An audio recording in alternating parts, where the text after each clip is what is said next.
સ્ત્રી ગર્ભવતી હોય ત્યારે સારા સારા વિચારો કરે, સારા સારા પુસ્તકો વાંચે, સારા સારા દ્રશ્યોને જોવે, સારા કામ કરે, જેથી કરી એ બધાની અસર તમારા બાળક ઉપર જાય છે.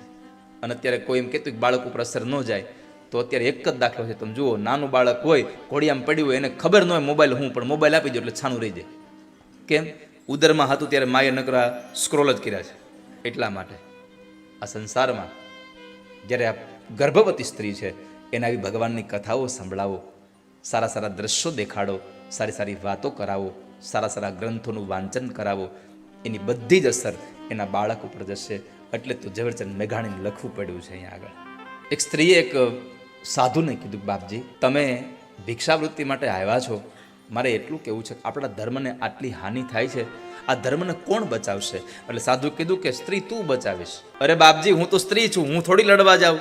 ત્યારે સાધુએ કહ્યું, તું લડવા ન જા તો કાંઈ નહીં, પણ તારા પેટમાંથી એક બાળક એવો તો જન્મે જે ઈ હિન્દ માટે લડવા જાય. એક બાળક એવું જન્મે કે જે એ સંસારના ધર્મ માટે લડે.